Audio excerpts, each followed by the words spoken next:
కుటుంబాలకు సార్, 43 లక్షల కుటుంబాలకు అని గవర్నర్ గారి ప్రసంగంలో సార్, ఎప్పుడు 2025లో.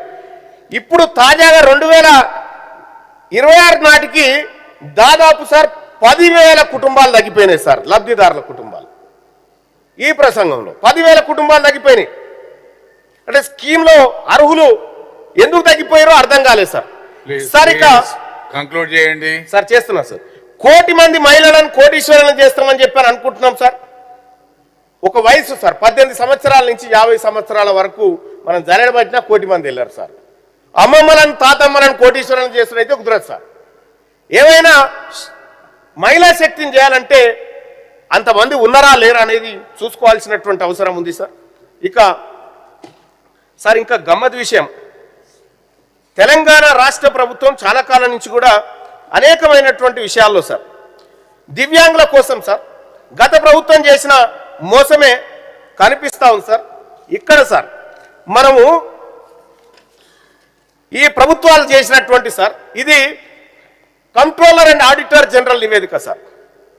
ఇది సార్ ఇందులో తెలంగాణ రాష్ట్ర ప్రభుత్వం గత ప్రభుత్వం ప్లస్ ఇప్పుడు కూడా సార్ కొనసాగుతూ ఉంది. అది ఆడబిడ్డలు సార్, హై స్కూళ్ళల్లో చదివేటువంటి ఆడబిడ్డలకు శానిటరీ ప్యాడ్స్ ఇస్తారు సార్. శానిటరీ ప్యాడ్స్ ఉంటాయి కదా సార్, ఆ శానిటరీ ప్యాడ్లకు సంబంధించినటువంటి డబ్బు సార్, ఆ డబ్బును ఖర్చు పెట్టకుండా వాపసు తీసుకున్నారు సార్ వాళ్ళు వీళ్ళు కలిసి. శానిటరీ ప్యాడ్ల డబ్బు సార్, 44 కోట్ల రూపాయల శానిటరీ ప్యాడ్ల డబ్బు సార్, దాన్ని ఖర్చు పెట్టకుండా వాపసు తీసుకున్నారంటే ఎంత దుర్మార్గం సార్ ఇది. బాత్రూంల డబ్బు సార్, సార్ ఇగో బాత్రూంల డబ్బు సార్, పిల్లలకు స్కూళ్ళల్లో బాత్రూంలు కట్టిమని చెప్పి డబ్బు వస్తే సార్ ఆ డబ్బులు కూడా సార్ ఇగో సార్ ఇది కంట్రోలర్ అండ్ ఆడిటర్ జనరల్ లెక్కలు సార్. ఇది బాలికల మరుగుదొడ్ల నిర్మాణం సార్, ఈ పథకం కింద మరుగుదొడ్ల బడ్జెట్లో కేటాయిస్తే సార్ 1 కోటి రూపాయలు కేటాయిస్తే 95 లక్షలు వాపసు తీసుకొని పోయారు సార్ గతంలో. సార్ ఇప్పుడు కూడా అది కొనసాగుతాం సార్.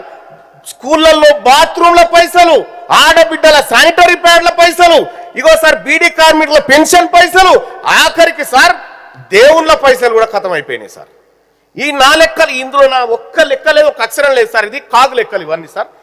దేవుళ్ళ కోసం 2014-15లో 26 కోట్లు ఖర్చు పెడతామని చెప్పి 13 కోట్లు పెట్టారు సార్. మొత్తం ఇప్పటి వరకు చూసుకుంటే సార్ 132 కోట్ల రూపాయలు దేవుళ్ళ సొమ్ము కూడా వాపసు పోయింది సార్.